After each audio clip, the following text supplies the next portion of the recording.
Hi hello ನಮಸ್ತೆ welcome back to channel. ನಾನು ನನ್ನ ಶಿಶು. ಇವತ್ತಿನ ವಿಡಿಯೋನಲ್ಲಿ ಶುಭನ ಬರ್ಡೇ ವ್ಲಾಗ್ನ ನಿಮ್ಮ ಜೊತೆ ಶೇರ್ ಮಾಡ್ಕೊಳ್ತಾ ಇದ್ದೀನಿ. ತುಂಬಾ ಹ್ಯಾಪಿಯಾಗಿ ಸೆಲೆಬ್ರೇಟ್ ಮಾಡಿದ್ವಿ. ಇದು ಮಾರ್ನಿಂಗ್ ನಾನು ಡ್ರೈ ಫ್ರೂಟ್ಸ್ನ ನೆನೆ ಹಾಕ್ತಾ ಇದ್ದೆ. ಶುಭನ್ಗೆ ಈವ್ನಿಂಗ್ ಟೈಮಲ್ಲಿ ಪ್ಯೂರಿ ಥರ ಮಾಡಿ ಅವನಿಗೆ ತಿನ್ನಿಸ್ತೀನಿ. ಹೆಲ್ದಿಯಾಗಿರುತ್ತೆ, ಮಗುವಿನ ಇಮ್ಯೂನ್ ಪವರ್ ಇನ್ಕ್ರೀಸ್ಗೆ ಆ್ಯಂಡ್ ವೆಯ್ಟ್ ಗೇನ್ಗೂ ಕೂಡ ಇದು ಹೆಲ್ಪ್ ಆಗುತ್ತೆ. ಎಲ್ಲ ತರಹದ ನಟ್ಸ್ ನಿಮಗೆ ಯಾವುದೆಲ್ಲ ಅವೈಲೇಬಲ್ ಇದೆಯೋ ಅದನ್ನು ಮಾಡ್ಬೋದು, ಆ್ಯಡ್ ಮಾಡ್ಕೊಳ್ಬೋದು ನೀವು. ನಾನಿಲ್ಲಿ ಗೋಡಂಬಿ ಹಾಕಿದ್ದೀನಿ, ಬಾದಾಮ್ and walnut, dates and black grapes ಇದಿಷ್ಟನ್ನು ಹಾಕಿ ನೆನೆ ಹಾಕಿದ್ದೀನಿ. ಒಂದು 8 ಅವರ್ ನೆನೆಬೇಕು. ನಂತರ ಈವ್ನಿಂಗ್ ಅಷ್ಟೊತ್ತಿಗೆ ಅದನ್ನು ಮಿಕ್ಸಿಗೆ ಹಾಕಿ ಪ್ಯೂರಿ ಮಾಡಿ ತಿನ್ನಿಸೋದು. ನೀವು ಇದರಲ್ಲಿ ಡ್ರೈ ಕಿವಿ ಫ್ರೂಟ್ ಬರುತ್ತಲ್ವ ಅದನ್ನು ಕೂಡ ಆ್ಯಡ್ ಮಾಡ್ಬೋದು. ಡ್ರೈ ಅಂಜೂರ ಬರುತ್ತಲ್ವ ಅದನ್ನು ಕೂಡ ನೀವು ಆ್ಯಡ್ ಮಾಡ್ಬೋದು. ತುಂಬಾ ಹೆಲ್ದಿ ಆದಂಥ ರೆಸಿಪಿ ಇದು. ನಂತರ ಬ್ರೇಕ್ಫಾಸ್ಟ್ಗೆ ನಾನಿಲ್ಲಿ ರವೆ ಕಿಚಡಿ ಮಾಡೋಣ ಅಂಥೇಳಿ ಪ್ಲ್ಯಾನ್ ಮಾಡಿದ್ದೀನಿ. ನಮ್ಮನೇಲಿ ತುಂಬ ಇಷ್ಟಪಟ್ಟು ತಿಂತಾರೆ ಎಲ್ಲರೂ ಕೂಡ. ಶುಭನ್ಗೂ ಕೂಡ ತಿನ್ನಿಸ್ತೀನಿ ಇದ್ದೇನೆ, ಹಾಗಾಗಿ ಅವನಿಗೂ ಕೂಡ ಇದು ಇಷ್ಟ. ರವೆ ಐಟಮ್ ಅವನಿಗೆ ಸ್ವಲ್ಪ ಇಷ್ಟ, ಚೆನ್ನಾಗಿ ಇಷ್ಟಪಟ್ಟು ತಿಂತಾನೆ. ಹಾಗಾಗಿ ಈ ಬ್ರೇಕ್ಫಾಸ್ಟ್ನ ಪ್ಲ್ಯಾನ್ ಮಾಡಿದ್ದೆ. ಈ ಬ್ರೇಕ್ಫಾಸ್ಟ್ಗೆ ನಾನಲ್ಲಿ ಸ್ವಲ್ಪ ಎಣ್ಣೆ, ಒಂದು ಸ್ವಲ್ಪ ತುಪ್ಪ ಹಾಕಿ ಸಾಸಿವೆ, ಕಡಲೆಬೇಳೆ, ಉದ್ದಿನಬೇಳೆ ಅವು ಮೂರನ್ನು ಕೂಡ ಸ್ವಲ್ಪ ಆ್ಯಡ್ ಮಾಡಿಕೊಂಡು ಕರಿಬೇವಿನ ಸೊಪ್ಪು ಆ್ಯಂಡ್ 1-2 ಹಸಿಮೆಣಸನ್ನು ಆ್ಯಡ್ ಮಾಡ್ಕೊಳ್ತಾ ಇದ್ದೀನಿ. ಜಸ್ಟ್ ಅದನ್ನು ಒಂದು ರೌಂಡ್ ಕಟ್ ಮಾಡಿದ್ದೀನಿ ಅಷ್ಟೇ. ಸೀಳಿ ಹಾಕ್ಬೋದು, ಬಟ್ ಖಾರ ಆದರೆ ಶುಭ ತಿನ್ನೋದಿಲ್ಲ, ಹಾಗಾಗಿ ಸ್ವಲ್ಪ ಮೈಲ್ಡಾಗಿ ಖಾರ ಇರೋ ಹಾಗೆ ಮಾಡಿದ್ದೀನಿ. ನಂತರ 1 ಈರುಳ್ಳಿನ ಈ ರೀತಿ ಉದ್ದುದ್ದ ಹೆಚ್ಕೊಂಡು ಆ್ಯಡ್ ಮಾಡ್ಕೊಂಡಿದ್ದೀನಿ. ಸ್ವಲ್ಪ ಶುಂಠಿ ಬೆಳ್ಳುಳ್ಳಿ ಪೇಸ್ಟ್ ಇದಿಷ್ಟನ್ನು ಹಾಕಿ ಚೆನ್ನಾಗಿ ಫ್ರೈ ಮಾಡ್ಕೊಳ್ತಾ ಇದ್ದೀನಿ. ಇದು ಚೆನ್ನಾಗಿ ಫ್ರೈ ಆದಮೇಲೆ ನಾನು 1 ಟೊಮೆಟೊನ ಹೆಚ್ಚಿ ಆ್ಯಡ್ ಮಾಡ್ಕೊಳ್ತಾ ಇದ್ದೀನಿ. ನೀವು ಟೊಮೆಟೊನ ಸ್ಕಿಪ್ ಮಾಡಬಹುದು. ಶಿಶಿರನ್ಗೆ ಟೊಮೆಟೊನ ಕ್ರಷ್ ಮಾಡಿ ತಿಂತಾನೆ ಅವನು, ಹಾಗಾಗಿ ಟೊಮೆಟೊನ ಆ್ಯಡ್ ಮಾಡಿದ್ದೀನಿ. ಸ್ವಲ್ಪ ಅರಿಶಿನ ಪುಡಿ ಹಾಕಿದ್ದೀನಿ. ಜೊತೆಗೆ ಇದಕ್ಕೆ ಸ್ವಲ್ಪ ಗರಂ ಮಸಾಲನ ಕೂಡ ಆ್ಯಡ್ ಮಾಡ್ಕೊಳ್ಳೋಣ. ತುಂಬಾ ಟೇಸ್ಟಿಯಾಗಿರುತ್ತೆ. ನಾವು ಪ್ಲೇನಾಗಿ ಉಪ್ಪಿಟ್ಟು ಮಾಡ್ತೀವಲ್ಲ ಆ ರೀತಿ ಮಾಡೋಕ್ಕಿಂತ ಈ ರೀತಿಯಾಗಿ ಮಾಡಿ ಒಮ್ಮೆ ಕೊಟ್ಟು ನೋಡಿ. ಯಾರಿಗೆಲ್ಲ ಉಪ್ಪಿಟ್ಟು ಇಷ್ಟ ಆಗಲ್ವೋ ಅವರು ಕೂಡ ಇಷ್ಟಪಟ್ಟು ತಿಂತಾರೆ.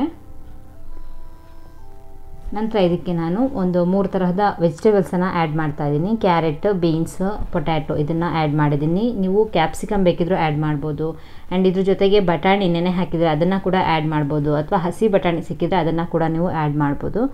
ತುಂಬಾ ಚೆನ್ನಾಗಿರುತ್ತೆ. ತರಕಾರಿನೆಲ್ಲ ಸಪ್ರೇಟಾಗಿ ಬೇಯಿಸ್ಕೊಂಡು ಕೂಡ ನೀವು ಆ್ಯಡ್ ಮಾಡ್ಕೊಳ್ಬೋದು, ಅಥವಾ ಈಗಲೂ ಕೂಡ ಬೇಯಿಸ್ಕೊಂಡು ನಂತರ ರವೆನ ಆ್ಯಡ್ ಮಾಡ್ಕೊಳ್ಬೋದು. ಬಟಾಣಿ ಎಲ್ಲ ಹಾಕ್ತೀರಾ ಅಂತಂದರೆ ನೀವು ಸಪ್ರೇಟಾಗಿ ತರಕಾರಿನ ಕುಕ್ ಮಾಡಿಕೊಂಡು ಆ್ಯಡ್ ಮಾಡ್ಕೋಬೋದು. ಈ ಪ್ರೊಸೀಜರಲ್ಲಿ ಮಾಡೋದಾದರೆ ನೀವು ತರಕಾರಿಯನ್ನೆಲ್ಲ ಎಣ್ಣೆಲೆ ಫ್ರೈ ಮಾಡಬೇಕು. ನಂತರ ನೀರು ಹಾಕಿದ ನಂತರ ಅದು ಕುದಿಯುತ್ತಲ್ವ, ಅದರಲ್ಲೇ ಆಲ್ಮೋಸ್ಟ್ ಎಲ್ಲ ತರಕಾರಿ ಬೆಂದಿರಬೇಕು. ಅದಾದ ನಂತರನೇ ನೀವು ರವೆಯನ್ನು ಆ್ಯಡ್ ಮಾಡಬೇಕು. ರವೆ ಹಾಕಿ ಒಂದು 5 ಮಿನಿಟ್ಸ್ಗೆಲ್ಲ ಕಿಚಡಿ ರೆಡಿ ಆಗೋಗ್ಬಿಡುತ್ತೆ. ಹಾಗಾಗಿ ವೆಜಿಟೇಬಲ್ಸ್ ಎಲ್ಲ ಫುಲ್ ಕುಕ್ ಆದ ನಂತರನೇ ನೀವು ರವೆಯನ್ನು ಆ್ಯಡ್ ಮಾಡ್ಕೊಳ್ಳಿ. ನೀರು ಕುದೀತಾ ಇದ್ದ ಹಾಗೆ ಅದಕ್ಕೆ ಸ್ವಲ್ಪ ಉಪ್ಪನ್ನು ಹಾಕಿ ನಂತರ ರವೆನ ಆ್ಯಡ್ ಮಾಡ್ಕೊಳ್ತಾ ಇದ್ದೀನಿ.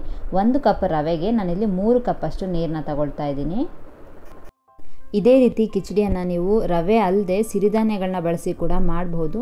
ಸಜ್ಜೆ, ನವಣೆ ಅವುಗಳನ್ನ ಬಳಸಿ ಕೂಡ ಮಾಡ್ಬೋದು. ಶುಗರ್ ಪೇಷಂಟ್ಸ್ ಇದ್ದರೆ ಅವರಿಗೆಲ್ಲ ಕೂಡ ಶುಗರ್ನ ಕಂಟ್ರೋಲಿಗೆ ತರೋದಕ್ಕೆ ಸಜ್ಜೆ, ನವಣೆ ಇವೆಲ್ಲ ಹೆಲ್ಪ್ ಆಗುತ್ತೆ. ಸಜ್ಜೆ, ನವಣೆ ಆದರೆ ಒಂದು 6 ಅವರ್ಸ್ ನೆನೆ ಹಾಕಿ ಮಾಡಬೇಕು. ನಂತರ ಈ ರೀತಿಯಾಗಿ ಕ್ಲೋಸ್ ಮಾಡಿ ನಂತರ ಕಲಿಸ್ಬಿಟ್ಟು ನಂತರ ಕ್ಲೋಸ್ ಮಾಡಿ ಕುಕ್ ಮಾಡೋದ್ರಿಂದ ರವೆ ಆಚೆ ಈಚೆ ಸಿಡಿಯೋದಿಲ್ಲ, ಗಂಟಾಗದೆ ಇರೋ ಹಾಗೆ ನಾವು ಕಲಿಸ್ಕೊಳ್ಬೋದು. ಈ ರೀತಿ ಒಮ್ಮೆ ಮುಚ್ಚಿ ಕ್ಲೋಸ್ ಮಾಡಿ ನಂತರ ಒಂದು ಸ್ವಲ್ಪ ಹೊತ್ತು ಬಿಟ್ಟು ತೆಗೆದು ಕಲಸಿ ಕ್ಲೋಸ್ ಮಾಡೋದ್ರಿಂದ ರವೆ ಗಂಟಾಗೋದಿಲ್ಲ, ಜೊತೆಗೆ ಚೆನ್ನಾಗಿ ಕುಕ್ ಆಗುತ್ತೆ ಕೂಡ. ಚೆನ್ನಾಗೀಗ ರವೆ ಕುಕ್ಕಾದ ನಂತರ ಇಲ್ಲಿ 1/2 ಲೆಮನನ್ನು ಹಿಂಡ್ಕೊಳ್ತಾ ಇದ್ದೀನಿ. ತುಂಬಾ ಟೇಸ್ಟಿ ಆದಂಥ ರವೆ ಕಿಚಡಿ ರೆಡಿಯಾಗಿದೆ. ನೀವು ಕೂಡ ಒಮ್ಮೆ ಟ್ರೈ ಮಾಡಿ ಹೇಗಾಗಿತ್ತು ಅನ್ನೋದನ್ನು ಕಮೆಂಟ್ನಲ್ಲಿ ತಿಳಿಸಿ. ಇದೇ ಉಪ್ಪಿಟ್ಟಿಗೆ ನೀವು ನೀರು ಕುದೀತಾ ಇರಬೇಕಾದ್ರೆ 1 ಟೀ ಸ್ಪೂನ್ ಅಷ್ಟು ಬಿಸಿಬೇಳೆಬಾತ್ ಪೌಡರ್ ಮನೇಲಿ ಇದ್ದರೆ ಅದನ್ನು ಆ್ಯಡ್ ಮಾಡಿಕೊಂಡು ನಂತರ ನೀವು ರವೆನ ಹಾಕಿದರೆ ಅದು ಇನ್ನೊಂದು ರೀತಿಯಾಗಿ ಟೇಸ್ಟ್ ಆಗಿರುತ್ತೆ. ತುಂಬಾ ಚೆನ್ನಾಗಿರುತ್ತೆ ಆ ಕಿಚಡಿ ಕೂಡ. ಬಟ್ ಇದು ನಾನು ಶುಭನ್ಗೂ ಕೊಡಬೇಕಲ್ವ, ಹಾಗಾಗಿ ಆ ಪೌಡರ್ನ ಆ್ಯಡ್ ಮಾಡಿಲ್ಲ. ಖಾರ ಇದ್ದರೆ ಅವನು ತಿನ್ನಕ್ಕೆ ಹೋಗಲ್ಲ ಅಂತ ಹೇಳಿ.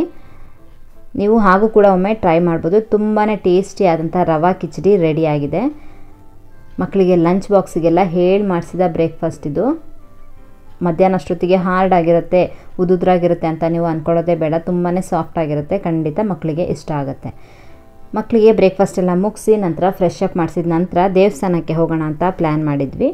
ನಮ್ಮ ಮನೆಯಿಂದ 1-2 ಕಿಲೋಮೀಟ್ರ್ ದೂರದಲ್ಲಿ ಇರುವಂಥ ದೇವಸ್ಥಾನ ಇದು. ಮಾಲೇಕಲ್ ತಿರುಪತಿ ಅಂತ ಕೇಳಿರಬಹುದು. ಅರಸೀಕೆರೆಯಿಂದ 2 ಕಿಲೋಮೀಟ್ರ್ ದೂರದಲ್ಲಿ ಇದೆ ಈ ದೇವಸ್ಥಾನ. ಈ ದೇವಸ್ಥಾನನ ಚಿಕ್ಕ ತಿರುಪತಿ ಅಂತ ಕೂಡ ಕರೀತಾರೆ. ಸಾವಿರಾರು ಮೆಟ್ಲುಗಳಿರುವಂಥ ದೊಡ್ಡ ಬೆಟ್ಟದ ಮೇಲೆ ವೆಂಕಟೇಶ್ವರ ಸ್ವಾಮಿ ಹಾಗೂ ತಾಯಿ ಲಕ್ಷ್ಮೀ ದೇವಿಯವರ ದೇವಾಲಯ ಇರುವಂಥದ್ದಿದು. ಅಷ್ಟೇ ಅಲ್ಲದೆ ಒಂದು 200 ವರ್ಷದ ಇತಿಹಾಸ ಇರುವಂಥ ದೇವಸ್ಥಾನ. ನೀವು ಆಲ್ಮೋಸ್ಟ್ ದೊಡ್ಡ ತಿರುಪತಿಗೆ ಹೋಗಿರ್ತೀರಿ ಅಲ್ವಾ, ಅಲ್ಲಿಗೆ ಯಾವುದಾದ್ರೂ ಹರಕೆ ಕಟ್ಟಿದ್ದು ಸದ್ಯಕ್ಕೆ ನಿಮ್ಮಿಂದ ಅಲ್ಲಿಗೆ ಹೋಗೋಕ್ಕೆ ಆಗದೇ ಇದ್ದಾಗ ತುಂಬ ಜನ ಭಕ್ತರು ಬಂದು ಈ ಚಿಕ್ಕ ತಿರುಪತಿಗೆ ಬಂದು ಆ ಹರಕೆಯನ್ನು ಸಲ್ಲಿಸಿ ಹೋಗ್ತಾರೆ. ನಂತರ ಅವರಿಂದ ಸಾಧ್ಯ ಆಗುವಾಗ ದೊಡ್ಡ ತಿರುಪತಿಗೆ ಹೋಗಿ ಆ ಹರಕೆಯನ್ನು ಸಲ್ಲಿಸಿ ಬರುವಂಥ ಪ್ರತೀತಿ ಎಲ್ಲ ಇದೆ ಈ ದೇವಸ್ಥಾನದಲ್ಲಿ.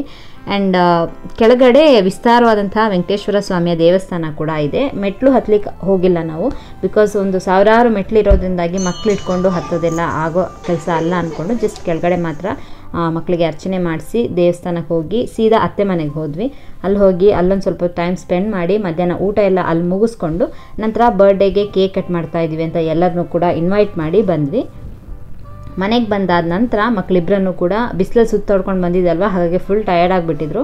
ನಂತರ ಇಬ್ಬರೂ ಕೂಡ ಊಟ ಎಲ್ಲ ಅಲ್ಲೇ ಮಾಡ್ಕೊಂಡು ಬಂದಿದ್ವಲ್ಲ, ಹಾಗಾಗಿ ಬಂದ ತಕ್ಷಣ ಮಲಗಿಸ್ಬಿಟ್ಟು ನಂತರ ನಾನು ಈ ಬರ್ಡೇ ಡೆಕೋರೇಷನ್ನ ಸ್ಟಾರ್ಟ್ ಮಾಡಿದೆ. ಇದನ್ನು ಮನೇಲೇ ನಾನೇ ಮಾಡಿರುವಂಥ ಡೆಕೋರೇಷನ್ ಇದು.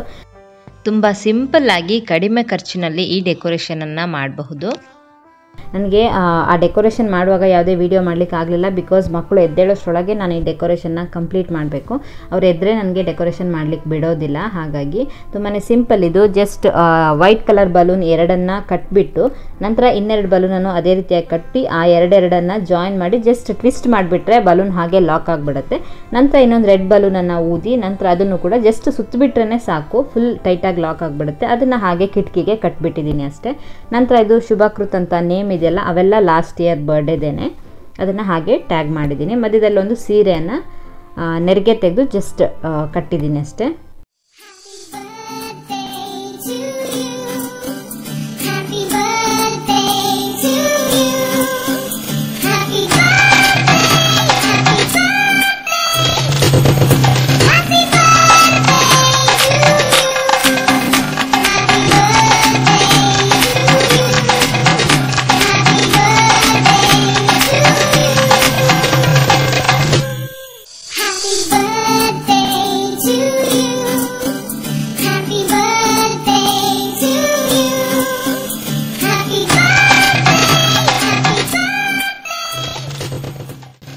ಶುಭನ್ಗೆ ಕೋಕೋ ಮೆಲನ್ ಅಂದರೆ ತುಂಬ ಇಷ್ಟ, ಹಾಗಾಗಿ ಅವನಿಗೆ ಅದೇ ಪಿಕ್ಚರ್ ಇರುವಂಥ ಕೇಕನ್ನೇ ಆರ್ಡರ್ ಮಾಡಿದ್ವಿ.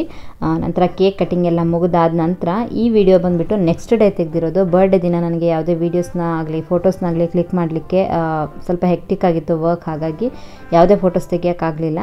ಸೊ ನೆಕ್ಸ್ಟ್ ಡೇ ಅದೇ ಬಟ್ಟೆನೇ ಹಾಕಿ ಮತ್ತೆ ತೆಗೆದಿದ್ದಾಯಿತು. ಅವತ್ತಿನ ವೀಡಿಯೋನೇ ನಿಮ್ಮ ಜೊತೆ ಶೇರ್ ಮಾಡ್ಕೊಂಡಿದ್ದೀನಿ.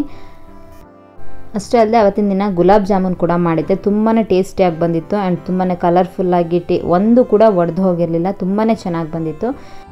ಇವತ್ತಿಗೆ ಶುಭನಿಗೆ 2 ಇಯರ್ಸ್ ಕಂಪ್ಲೀಟ್ ಆಗ್ತಾ ಇದೆ. ಬರ್ಡೇಯ ಕೆಲವೊಂದು ಫೋಟೋಸ್ನ ನಿಮಗಾಗಿ ಶೇರ್ ಮಾಡಿದ್ದೀನಿ, ನೋಡಿ ಎಂಜಾಯ್ ಮಾಡಿ. ಸಿಗ್ತೀನಿ ಮತ್ತೊಂದು ಇಂಟ್ರೆಸ್ಟಿಂಗ್ ವ್ಲಾಗ್ನಲ್ಲಿ. ಅಲ್ಲಿವರೆಗೂ ಟೇಕ್ ಕೇರ್, ಬಾಯ್.